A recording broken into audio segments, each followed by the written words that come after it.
let's get into what we saw last night on WWE Monday Night Raw, coming to you from Savannah, Georgia, which they told us about 85 times. This could be it for Becky Lynch, I think, is the big story coming out of this whole thing. A lot of speculation. Her contract is up, and all of the reports are that she has not signed a new deal with this company. And so that has led to a lot of speculation that she's going to go to AEW. And I do want to state, first and foremost on all of this, is that my want for Becky Lynch and for real-life Rebecca Quinn, do whatever makes you happy. Right? Like, whatever you want to do it. And you certainly don't need another white dude with a beard telling people what to do.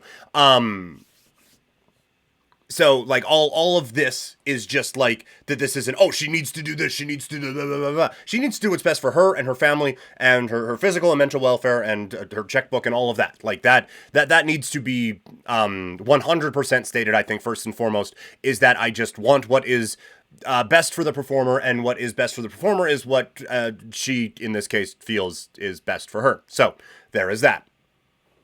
I'm allowed to have wants in this, though. And so my initial reaction of, like, what Peter Klein would like to see is her to stay in WWE. WWE is on fire. She is such a huge part of it, and she has been such a big part of it, and I would like to see that continue. But the more you think about it, the more you do wonder if AEW might make sense. A, they are certainly not afraid to just throw piles of cash at people, and piles of cash are good. So, there's that. The other aspect of it is, like, this one kind of feels similar to Edge to me a little bit. Obviously, it's not exact apples to apples comparison, but you are looking at a performer that still has a lot to give. A character that is still very much over, but maybe has reached a bit of a creative apex for now. Not to say that the character has gotten stale by any means. With Edge or with Becky. Becky could do this for the next 45 years. Be the man, come out, say a couple of things with that sharp tongue that she has, do a couple of awesome moves, and that would be that. Like, she could do this for the rest of her life. And gosh golly gee, we as wrestling fans would be thrilled with it. Same with Edge. He could come out to the theme music, which I guess he is anyway, come out, spear, whatever, WWE, sports entertainment, the hell out of it, and off you go. You can do that for forever. But if you are looking for something a little bit different, AEW provides that. I would stop short of calling it better, but this would be something a little bit creatively different for Becky, and there would be new matches. Maybe not all of them new. Like, oh man, Becky Lynch against Mercedes Moné in AEW. It's like, well, we've gone down that road a time or two, but this, I do wonder if for her, she's just kind of done everything in the WWE and everything else just feels like a lateral move, right? Like, you've done the unbeatable champion thing. You've done the Rocky Balboa story coming up from the bottom. You've done the go down and be the veteran on NXT. You have done the going up against a legend in Trish Stratus. You've done all of these different things and main evented WrestleManias and won championships and won Royal Rumbles and done all of these different things. Had amazing characters, had amazing creative, had amazing performances. You've done all of these things. Maybe it's time to just do it with a different logo behind you, right? And maybe that provides a bit of a different spark, a bit of a different adrenaline boost, a bit of a different feel to what you're doing. And so for Becky Lynch, I do wonder if all of those things do kind of lean you toward the AEW way. In terms of AEW, this would obviously be a gigantic star coming in. And one that I think can provide a little bit more versatility than a Mercedes Moné has, although I did enjoy that match on Sunday night. The promos weren't great leading into it, but I do think that match kind of got it back on track. That there would be no needing to get anything back on track when it comes to a Becky Lynch.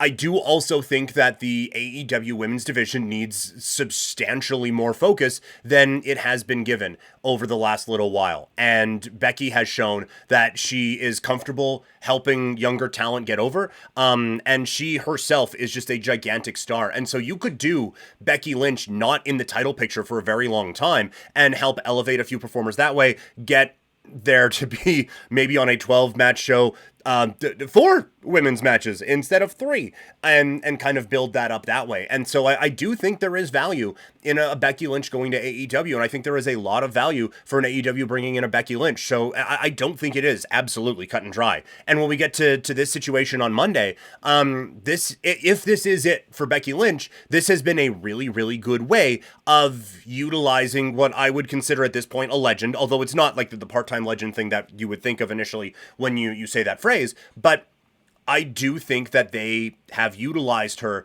in a very good way, and I think significantly better than Edge was utilized. And again, they're different. Becky is a consistent character, and Edge was, but he wasn't, but he was. But you look at how she is leaving things. An excellent feud with Rhea Ripley. An excellent moment at Elimination Chamber in Australia. You have that feud that I thought was good. I thought it could have got to another level for sure. But I think not incredibly, but you elevate a Rhea Ripley to another level, I would say. She gets another championship win, and with that, now has a good feud with Liv Morgan, and now Liv has come out of this in a significantly better place than she did beforehand, before this feud with Becky Lynch, and we have seen the Liv Morgan character growing in this time. You then have Liv get a couple of big wins over Becky Lynch, again, elevating this talent, and now that can be spun off into a different story with Liv and Dom and eventually Rhea Ripley, and help to elevate Rhea Ripley as a babyface when she comes in. So I think they have gotten, if this is it for Becky Lynch, they have got a ton of mileage out of this particular character. And so I thought they did a really good job with that. In terms of this match, it was fun. The story at the end, there was a lot of sports entertainment. Apparently, some missed the kiss at the end. I guess some showed it, some places didn't. On the Sportsnet replay, it's not on there. So that was a little disappointing and a little bit frustrating. But then I saw online that there was maybe a few other things. WWE needs to get their timing down a little bit better. They are going to the absolute millisecond at the end, and that needs to improve. They need to give themselves at least a couple seconds of breathing room at the end, because it's been a few weeks in a row where it's like, this person's won, gotta go bye. And that's just, that's not an effective way to end your television, I don't believe. But again, with Liv's promo at the beginning of the night and her win here, she is feeling every bit like a world champion right now. And that, I think, is a really, really good thing. Damian Priest, Gunther, and Drew McIntyre have a segment. And this is a tricky balance, because you don't want Priest and Drew to feel like afterthoughts with Gunther being the king of the ring and waiting in the wings at SummerSlam. But you also don't want Gunther to feel like an afterthought with these two guys wrestling in just a few weeks over in Scotland. But you also don't want to telegraph what you're going to do in that main event in Scotland by having Gunther just feud with that person. So it is a real interesting balancing act that they have to put on with this particular program. And I thought tonight they actually walked that line pretty well with all three of them, and Gunther just being like, okay, this is between you guys now. I'm going to leave. The one thing I didn't like, I thought this was a touch of a stumble from Priest. Overall, I thought the whole segment was good, but there are a couple of times where they're starting to try to make Damian Priest feel a little bit cooler. And like, well, is your wife going to be there?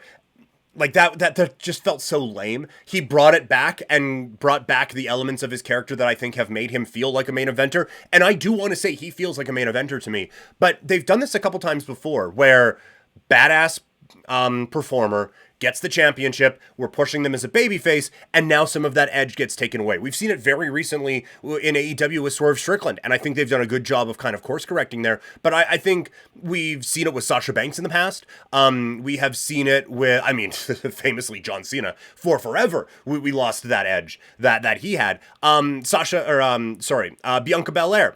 The EST, she had all the swagger and stuff like that, and then it took a little bit of time to get that back in a babyface form, because they tried to do a little bit too much of the gosh golly gee, I'm a good guy as well. And with Priest, it felt like they had that a little bit. He was able to bring it back around to the badass that he is, but I think they need to stay true to the badass character and let him continue to build that way, because that feels like a main eventer, and you can do that as a babyface just as easily as you can do it with a heel. But overall, I did like this. Drew continues to come across as just an absolute megastar. His line about don't call us sociopath or psychopath, in Scotland, they just call well as Scottish. That was really, really good. And I think you now have a lot of intrigue about what they are going to do with the World Heavyweight Championship at Clash of the Castle. There was a time where it would be automatic Drew was losing this because it was in his hometown.